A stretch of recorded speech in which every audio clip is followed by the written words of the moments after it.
दोस्तों स्वागत है आपका एक नए क्लास में। फोर्थ सेमेस्टर को बहुत सारे बच्चे स्टार्ट करने के लिए कह रहे थे सर ठीक है, आज से ही हम लोगों की जो एप्लीकेशन है, क्योंकि सेकंड सेमेस्टर पे लगभग जितना भी कोर्स था केमिस्ट्री का वो हमने लगभग कंप्लीट कर दिया, कुछ चीजें उसमें रह गई हैं वो कर देंगे। अब हम लोग सिर्फ सेकंड सेमेस्टर की फिजिक्स और फोर्थ सेमेस्टर की केमिस्ट्री पे चर्चा करेंगे।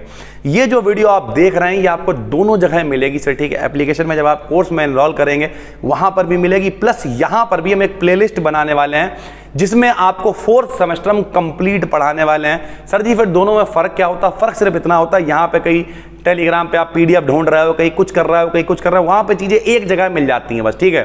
तो अगर आप गरीब आदमी हैं, नॉर्मल हैं, यूट्यूब पे सब कुछ मिलेगा, इस बात की गारंटी है।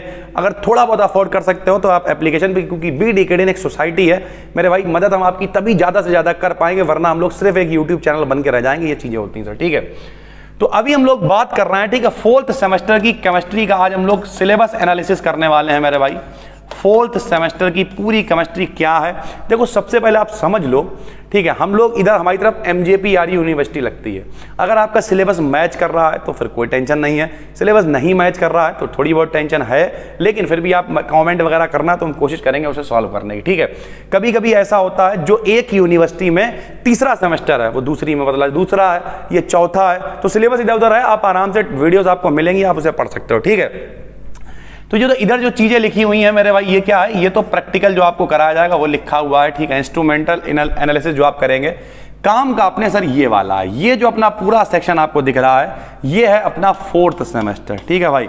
इसका सिलेबस आपको कहाँ मिलेगा? फिलहाल तो हम इसे टेलीग्राम पे भी डाल देंगे ठीक है। टेलीग्राम पे आप जाके सर्च करना बीड एकेडमी बीएससी, वहां पे आपको मिल जाएगा, कोई टेंशन नहीं है। देखिए सर, सबसे पहले है एटॉमिक स्ट्रक्चर ठीक है। अच्छा, ये वाला जो आपका फोर्थ सेमेस्टर, हम इसे कठिन नहीं कहेंगे। क्यों नहीं कहेंगे? क्योंकि इसमें आपको स्पेक्ट्रोस्कोपी वाला जो पोर्शन है वो कठिन पड़ेगा, बाकी जान पहचान वाला लगेगा आपको। क्यों लगेगा? सबसे पहला है एटॉमिक स्ट्रक्चर। इसे हिंदी में कहें तो मेरे भाई परमाणु की संरचना है ये। परमाणु की संरचना आपने कहाँ पढ़ी थी बताओ?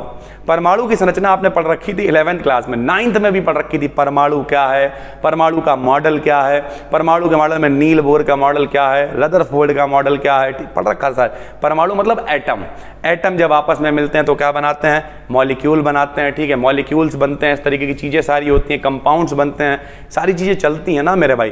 तो इस तरीके की चीजें सारी आपने पढ़, आप बाउ का प्रिंसिपल आपने पढ़ रखा होगा, बाउ का नियम जिसे हम लोग कहते थे, हुंड्स लॉ पढ़ रखा होगा, पाउलीज लॉ पढ़ रखा होगा, श्रोडिंगर से इक्वेशन पढ़ रखी होगी, सब कुछ पढ़ रखा ना मेरे भाई। ये सारा वही है। तो एटॉमिक स्ट्रक्चर बिल्कुल भी कठिन नहीं पढ़ने लगा। उसमें क्या होते थे? ऑर्बिटल होते थे।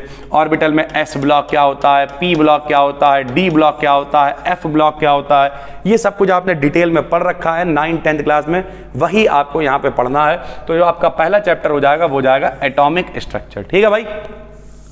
दूसरा है क्वांटम मैकेनिक्स ठीक है। इसमें आपको क्वांटम मैकेनिक्स के बारे में पढ़ने को मिलेगा ठीक है। बहुत सारी चीजें आपने पढ़ रखी हैं ठीक है। जैसे अगर हम लोग बात करें, आपने सेकंड सेमेस्टर में भी थोड़ा सा पढ़ रखा था, इसमें आपने पढ़ रखा था ब्लैक बॉडी रेडिएशन पढ़ा था, इस तरीके की चीजें थी सर ठीक है। तो यहाँ पूरा क्वांटम मैकेनिक्स एक यूनिट है जो आपको पढ़ने को मिलेगी। उसके बाद स्टार्ट हो जाएगी मेरे भाई स्पेक्ट्रोस्कोपी ठीक है।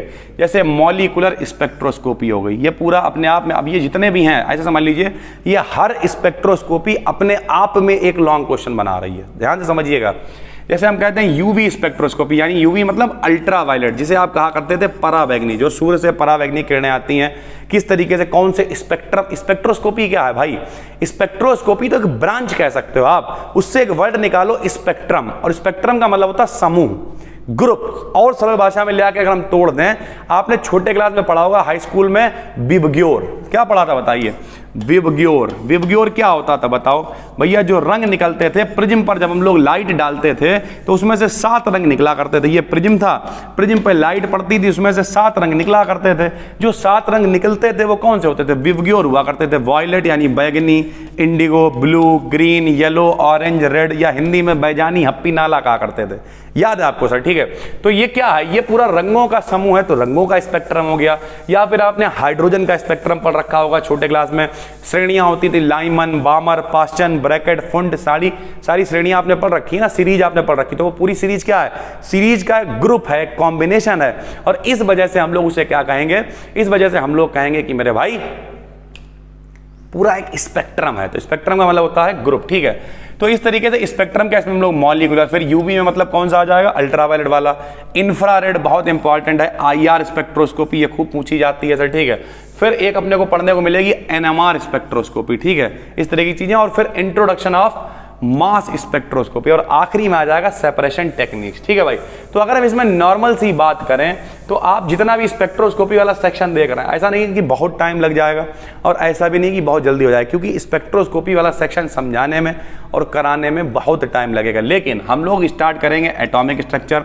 यूट्यूब पे डेली आपको वीडियो मिलना थोड़ा सा कठिन है, क्योंकि मेरे भाई आज ही आप देखिए चैनल पे 3 वीडियोस जा रही हैं, और भी चैनल हैं, बच्चों के BSc फाइनल ईयर के पेपर हैं, सारी चीज़ें हैं, बहुत सारे काम हैं। तो कुल मेरा एप्लीकेशन है, यहाँ ऑफलाइन क्लास है, बहुत कुछ है। लेकिन वीक में आपको कम से कम 2 वीडियोस जरूर मिलेंगी, ठीक है। कोशिश रहेगी जब आपके पेपर आए उससे पहले 1.5 से 2 महीने के अंदर लगभग पूरा 4th सेमेस्टर हम कवर कर देंगे। डिस्क्रिप्शन में हम लिंक डाल देंगे, और केमिस्ट्री का ही कोर्स सिर्फ अभी पब्लिश होगा एप्लीकेशन पे। जो लोग ले सकते हैं वो आराम से ले लें, बाकी लोग इंतजार करें। डिस्क्रिप्शन में प्लेलिस्ट रहेगी, उसी प्लेलिस्ट में ये वीडियो ऐड हो जाएगी और उसी में वीडियोज ऐड होती रहेंगी, ठीक है भाई। तो बिल्कुल भी टेंशन लेने की जरूरत नहीं है, मन लगा के पढ़ना है। टेलीग्राम पे सर्च करना है BDKDN BSc, वहाँ पे सारे नोट्स, सारी PDF आपको मिलते रहेंगे। बाकी एप्लीकेशन भी डाउनलोड कर ही लीजिएगा, क्योंकि जो एप्लीकेशन है उस पर भले ही आप कोर्स वगैरह नहीं लेंगे, लेकिन वहाँ पे चैट सपोर्ट है, स्टडी मटेरियल में आपको काफ़ी सारी चीज़ें मिल जाती हैं, बहुत सारी चीज़ें हैं। और काफ़ी बढ़िया करके ये ऐप हमने रीलॉन्च करी है, पहले एक बनाई थी, फिर हमने उसे बंद कर दिया था क्योंकि उसमें कुछ फीचर्स नहीं थे। तो उम्मीद करते हैं आपको समझ में आ गया होगा। बहुत ही जल्द बच्चे कह रहे थे कि सर बहुत इंतजार करवा दिया, आप तो लेके आ जाइए। तो बहुत ही जल्द क्या मतलब, अब 3 से 4 दिन के अंदर आपको एक वीडियो मिल जाया करेगी केमिस्ट्री की। कल हम आपके लिए लेके आएंगे फिजिक्स की कोर्स एनालिसिस, उसमें कौन कौन सी चीज़ें आपको पढ़नी है। तो अगर हम इसमें मोटा मोटा समअप करें तो सबसे ज़्यादा इंपॉर्टेंट क्या है इसमें, ये पूरा आपको पढ़ना क्या, स्पेक्ट्रोस्कोपी पढ़ना है मेरे भाई। और स्पेक्ट्रोस्कोपी में भी अगर हम इंपॉर्टेंट की बात करें तो एक UV हो गया, एक IR हो गया, एक NMR हो गया। ये 3 स्पेक्ट्रोस्कोपी बहुत इंपॉर्टेंट है। इनमें से भी सर जी 2 बता दीजिए, तो लीजिए सर, UV वाला अल्ट्रावायलेट और इंफ्रारेड, ये दोनों बहुत इंपॉर्टेंट स्पेक्ट्रोस्कोपी है, पढ़ाएंगे तो बताएंगे। और बाकी एटॉमिक स्ट्रक्चर वगैरह सब आपका पुराना पढ़ा हुआ है 9th 10th 11th 12th का, वही आपको पढ़ने को मिल जाएगा। तो उम्मीद करते हैं आपको समझ में आ गया होगा। नए हैं तो चैनल को सब्सक्राइब कर लीजिए। हम मिलते हैं आपसे एक और वीडियो में, तब तक के लिए धन्यवाद। थैंक यू भाई।